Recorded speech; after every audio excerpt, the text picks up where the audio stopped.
Allah subhanahu wa ta'ala melatih kita selama Ramadan untuk mencapai target utama daripada kita diciptakan, yaitu ketakwaan. Ayat yang sering kita dengar dalam Al-Baqarah 183 tidak asing. Ya ayyuhalladzina amanu kutiba alaikumus siyamu kama kutiba alal ladzina min qablikum, targetnya la'allakum tattaqun. Hai orang-orang beriman, kalau ini bahasa saya supaya mudah difahami dan kita bukan letterlet dalam menerjemahkan ayat, telah dibuatkan program pelatihan untuk kalian, ya, selama Ramadan itu sebagaimana dibuatkan untuk orang-orang sebelum kalian. Tujuannya semua adalah untuk mencapai tingkat ketakwaan. Ini targetnya. Takwa, ringkas terjemahannya adalah patuh. Mengerjakan semua perintah, wajib ataupun sunnah, meninggalkan semua larangan, haram ataupun makruh. Nah, itu takwa. Ramadan itu target utamanya. Bagaimana kita semua diarahkan ke jalan Allah subhanahu wa ta'ala, lebih dekat kepada Allah subhanahu wa ta'ala, merasakan kenikmatan iman dan Islam, dan ibadah, maka itu target utamanya. Sayang sekali, kalau ternyata ini targetnya, dan selepas Idul Fitri seperti ini sering kami ingatkan di Indonesia, ya, ada orang yang mengucapkan Alhamdulillah tapi salah tempat. Ya. Karena Alhamdulillahnya, dia seakan-akan lepas tanda kutip dari penjara ibadah. Alhamdulillah, nggak lagi puasa. Alhamdulillah, nggak lagi tarawih. Alhamdulillah, tidak perlu lagi baca Quran. Tidak perlu lagi menjaga hal-hal yang haram, dan seterusnya. Maka ini keliru. Harusnya kita teman-teman mulai mumpung hari-hari pertama ini, kita mengucapkan Alhamdulillah karena telah mendapatkan ilmu di mana kita akan menerapkan 11 bulan ke depan. Ini yang paling penting dalam masalah pelajaran Ramadan. Bukankah sayang sekali kalau kita sudah sebulan penuh terbiasa puasa, perut kita sudah terbiasa, tenggorokan kita sudah terbiasa sebulan, bukan sehari dua hari pelatihannya. Lalu kemudian setelah itu kita tidak pernah puasa lagi. Kan sayang sekali. Ya, kan? Harusnya setelahnya kita akan jalankan puasa-puasa. Bukankah sebulan penuh kita dibiasakan mendengarkan ayat, tilawah-tilawah yang cukup panjang, apalagi kita berada di sini, ya, mendengarkan sholat tarawih, mendengarkan sholat qiyamul lailnya atau tahajudnya, ayat-ayat yang panjang. Bukankah itu lebih baik kita juga jaga dan kita sholat malam setelah itu?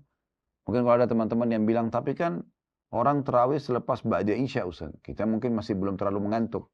Kalau setelah Ramadan kan tidak ada sholat tarawih, karena tarawih artinya santai. Dibolehkan karena dikerjakan selepas ba'da isya, maka lebih santai, ya. Selepas Ramadan kita kan mengerjakannya setelah lewat pertengahan malam, ya. Apalagi di sepertiga malam lebih afdal. Maka jawaban kami sederhana. Kan kita selama sebulan penuh dibiasakan bangun sahur. Bangun sahur ini adalah puncak-puncaknya sepertiga malam yang Allah Azza wa Jalla turun ke langit bumi dan menerima doa hamba-hambanya. Sebulan penuh kita dibiasakan itu. Maka sayang sekali kalau ini tidak kita maksimalkan. Ya. Terlebih lagi, ini bahasa saya supaya mudah difahami. Selama Ramadan kemarin, mungkin sudah sering dengar ya, syaitan dibelenggu. Syaitan itu dibelenggu artinya lehernya, tangannya, kakinya semua diikat. Mereka tidak bisa leluasa menggoda manusia, leluasa menggoda di luar Ramadan. Jadi sekarang sebenarnya ini, hari-hari awal Syawal, jarak kita dengan syaitan ini 1 bulan. Ini kalau jalan kaki cukup jauh. Jangan sekarang duduk manis lagi, kemudian nunggu syaitan, malas beribadah, sampai syaitan menjangkaunya dan menguasai dia kembali. Harusnya kita tinggal jalan, ya. Santai pun syaitan masih jauh.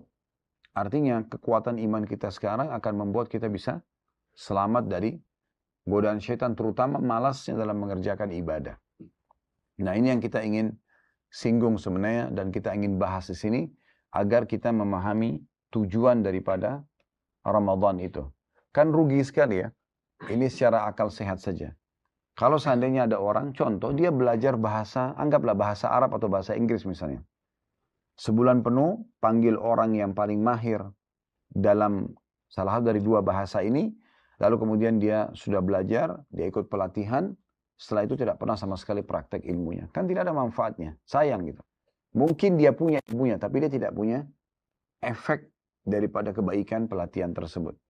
Mungkin teman-teman di perusahaan tidak asing, kalau biasa diadakan pelatihan-pelatihan, baik teman-teman yang jadi owner perusahaan di sini mungkin membuat pelatihan buat staffnya, atau teman-teman yang sebagai pegawai mungkin pernah diadakan pelatihan. Jadi walaupun kita lulus sudah cum laude di perusahaan, di kampus kita, tetap saja nanti ada saatnya di mana pada saat kita bergabung di satu perusahaan ada peningkatan skill kita. Ya, di mana kita harus meningkatkan skill itu dengan pelatihan-pelatihan. Ya. Maka ini kurang lebih gambaran tentang masalah Ramadan. Ramadan bukan siksaan. Ya. Siapapun yang menjadikan Ramadan sebagai bentuk siksaan buat dia, oh sebulan puasa, susah sholat, maka akan susah bagi dia. Tapi siapa yang memulai Ramadan itu dengan kegembiraan, kesenangan, seperti orang kalau ikut satu pelatihan, dia dengan semangat ingin mendapatkan manfaat dari pelatihan tersebut, maka pasti akan nyaman saja. Ya, bahkan dia merasa sedih pada saat Ramadan itu hilang. Ya, jadi ini yang perlu kita fahami tentunya.